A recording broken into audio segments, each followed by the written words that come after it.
சொல்லலாம்.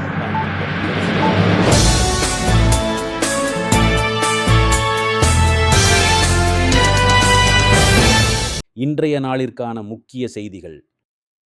அதிரடி கைது சிக்குவாரா பெரும் புள்ளி. மோட்டார் வாகன திணைக்களத்தில் மெகா மோசடி.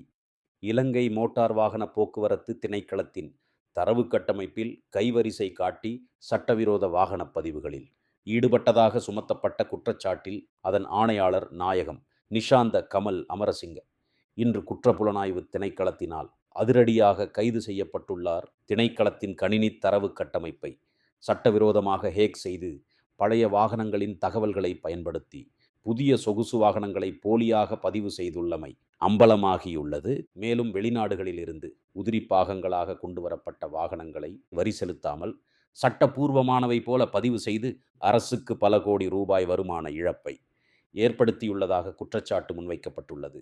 ஒரே கணத்தில் உயிர் பறித்த விபத்து, 2 இளைஞர்கள் பலி. திருகோணமலை புல்மோட்டை வீதியில் குச்சவெளி போலீஸ் பிரிவுக்குட்பட்ட பகுதியில் அதிவேகமாக வந்த ஒரு சொகுசு கேப் வாகனம் எதிரே வந்த மோட்டார் சைக்கிளுடன் கண்ணிமைக்கும் நேரத்தில் நேருக்கு நேர் மோதியுள்ளது.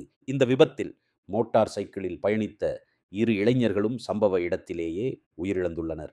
யாழில் பாடசாலை மாணவியின் மரணம் காரணமானவர்கள் கைது செய்யப்படுவார்களா? நாட்டில் என்னதான் நடக்கிறது? யாழ்ப்பாணம் பண்டத்தரிப்பு பகுதியில் உள்ள ஒரு பாடசாலையில் கல்வி பயிலும் மாணவி ஒருவர் மனவிரத்தியால் தவறான முடிவை எடுத்துள்ளதாக தெரிவிக்கப்படுகிறது. குறித்த மாணவி தனது வீட்டுக்கு அருகில் இடம்பெற்ற ஒரு திருட்டுச் சம்பவத்தை காட்டிக் கொடுத்ததாக கூறப்படுகிறது.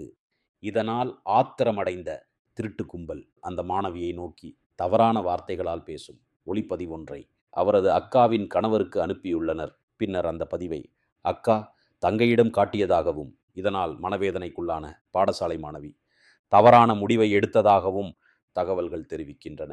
இத்துடன் இன்றைய செய்திகள் நிறைவடைகின்றன. நன்றி, வணக்கம்.